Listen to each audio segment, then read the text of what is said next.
Welcome to another segment of Felice's Closet. Today I want to show you the wig that I've been working on. You see it now, it has a bozo effect because the hair is being braided down the middle like a mohawk. See, that's the back of it, and this is the side of it. See, it's all long. It's going to be the length that I probably am looking for after I cut it. But first, I have to finish braiding it. So anyway, this is what it looks like, front to back. It has a kind of a mohawk effect right now.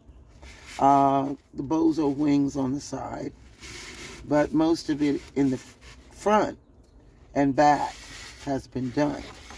Now I'm going to turn this around because this is actually, I wear this wig. This is the one that's in my profile picture. And I tried to find another one because it got all raggedy. I couldn't find another one. So I tried to cut the hard ends off. That didn't work. It wound up making it worse. So I had a problem finding a wig with the black roots like this. It was very difficult. Could not do it. So the next suggestion came to me. It was like Eureka. You know how you get those brainstorming moments that just kind of happen? Well, that's the way it happened. It just kind of said, okay, this is what you need to do. And that is just turn it into a braid wig and everything is good. And so far, that's true. Now, I want you to see the wig construction. Okay, I'm getting as close as I can, I think, to show you what the construction of it looks like. Let me blow this up. All right, now you see right here that it's actually a weft, like a weave weft, in between lacing. See, it stretches from front to back, and it goes from side to side. So you don't want to make the braids too tight, because then it will affect the sides going side to side, and that could make it too small for your head. So you want to kind of keep your braids loose. Now, I'm in an area where there's not that much hair in some of these areas, and it's because they probably have it down to a science of you're not going to see those parts anyway. But I do want to show you how I have to change how I'm braiding. Right now I'm braiding pretty close because there's nothing, you see, there's nothing really there. So I'm braiding close, but I'm not braiding tight to where it pulls this together. I don't want that to happen. So you still have to watch the tension that you're using while you're braiding. Now, for braiders who know what I'm talking about, that's one thing. But for braiders who don't know what I'm talking about, tension is how tight you make your braids. Some people make their braids, especially towards the forehead, they make them extremely tight, and then over a period of time they pop off because it's too tight. So one of the ways to remedy that situation is to, if you're braiding a person's hair, not a wig, if you're braiding someone's hair and you're in the front and it's going to be real tight, spray their head with water and then wipe it off so you have something to grip to, because if it's too slippery, then you can't grip. But ask them to pull their forehead skin down, like make a frown. Tell them to make a real hard frown while you're braiding it. And that way when their forehead goes back to normal, it won't hurt as much. And you can spray it with water. And water seems to help out.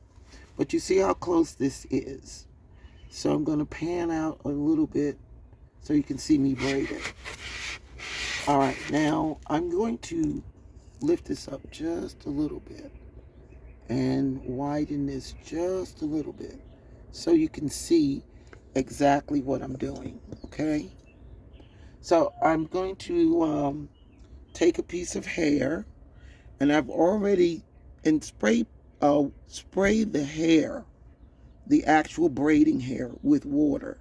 It'll give you more traction when you're braiding. And I've got my scissors.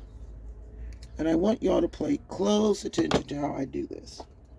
I've made this is a strand, see? And I've just cut. Now what I'm going to do though, and I'm pan back, what I'm going to do is separate this into now 3. See, it's 2. I'm going to split 1 in the middle to give me 3.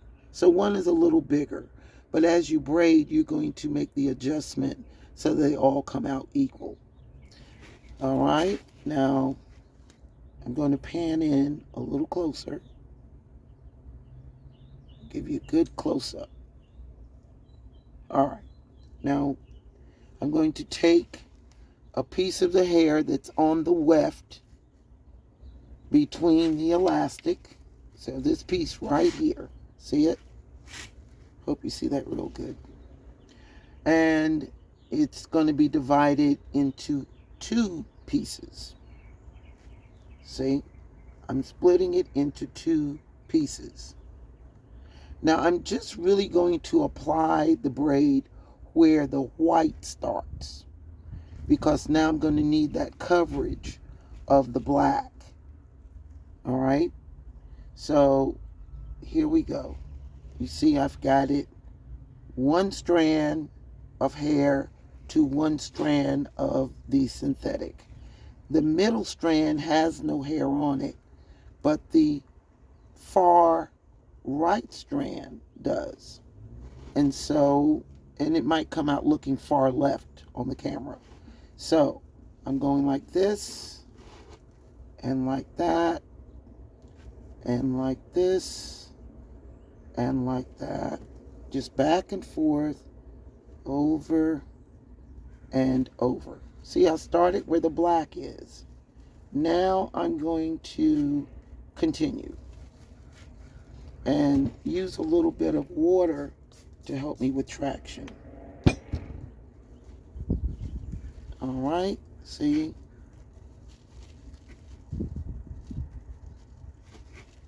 Okay, now I'm going to pan out a little bit so you see more of what I'm doing. See, I've gotten it in there now, and now I'm just braiding it. So I don't know where my wig stand is, because I have one. But since I'm not where my wig stand, I don't know where my wig stand is. It's in here somewhere. All right, so you see, I've got it going. And now you just braid it out.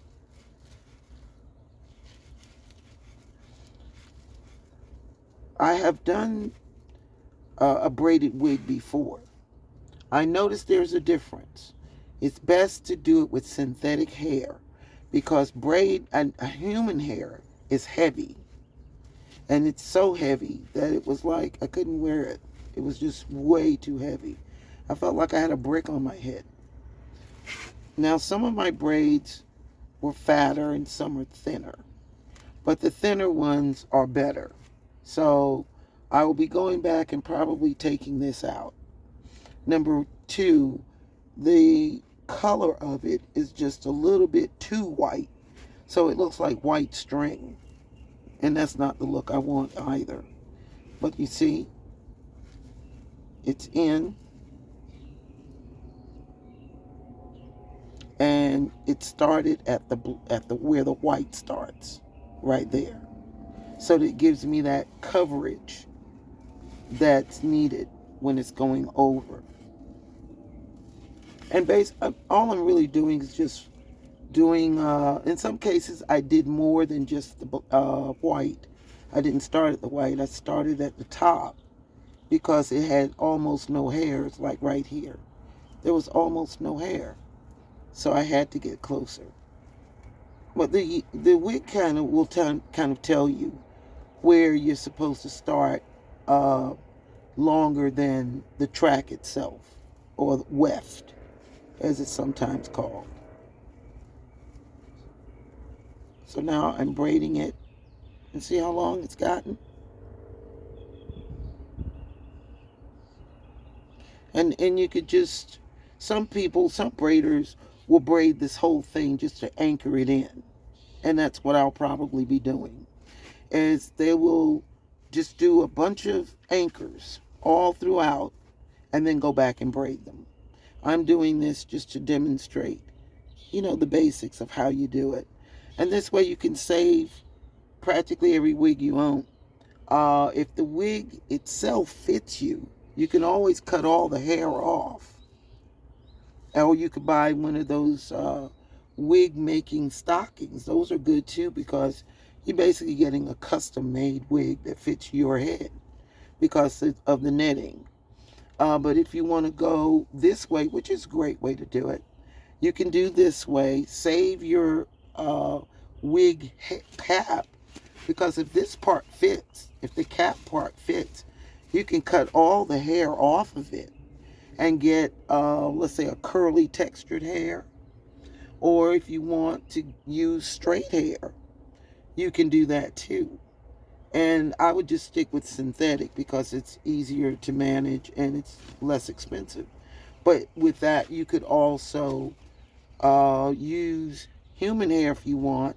If you cut it all down to the wefts, there is a technique that can be done with a crochet hook. But you're just going to use threads of hair. You're not going to use a lot. For each strand should probably be strand to strand or something similar to that. And you just knot it at the very top. But it's going to be such a small knot, it probably will be almost invisible. But I will be showing videos about how to do those things too. So anyway, we have the basics of what I've done. So this is what I've done so far from the last time that I was talking about this. I've done this much. And I'll turn it the other way so you can really get an idea. See? This has all been done since the last time we talked. And this is what it looks like in the front. The front is really the back because I wear it backwards. So either way that I choose to wear it, it's still going to be a nice project. I like it. I'm feeling good about it. So in the next video, it'll probably be done and I'll be wearing it. So I want to show you what the front looks like. This is the front of it. Not bad. That's the front. So if I didn't want to do anything else with it, which I'm going to, because I don't really want to wear it just like this. To me, that's boring. Or I can flip it back if I want. I have options if I want to wear it the way it really is, which is this way. And I can have the hair come over like this. I can blend my gray, whatever I have of it. Because since the coffee challenge, my hair has been growing back black. And it's not as white as it was. But this is what it looks like. Now just imagine if the bozo sides were not there and it's done. See? That's what it would look like. Pretty nifty. So it gives you something to do. I know y'all enjoy being on Facebook and the gossip and all that stuff, but we can learn something too. See, and this is all you do. This is micro braids, a micro braided wig. I know you all have seen them, but this is something you can do with a wig you already have. And give the landfills a break. Because we have a lot, we contribute to gas emissions with this. Landfills are filled with this. This is another thing we can do before it winds up in the landfill. Isn't that nice? Check that out. And it'll fall somewhere around my shoulders or a little bit lower than my shoulders. I'm going to go for, I don't know if I want a bob or if I want it to be long so that I can wear it front and back or whatever I do. But this is the next phase. Remember, we have the bozo wings on the side. I'm not going to wear it with bozo wings. I can't do it. I can't do it, people. But see, that's what it now looks like. We've got braid hair down the middle. And in the coming days, including today, I will be in the process of trying to finish this off because I want to wear it to work on Thursday. That's my goal, is to wear it to work on Thursday. So until next time, thank you for another episode of Felice's Closet, and you have a wonderful time. A wonderful day, night, but a good Monday. Bye.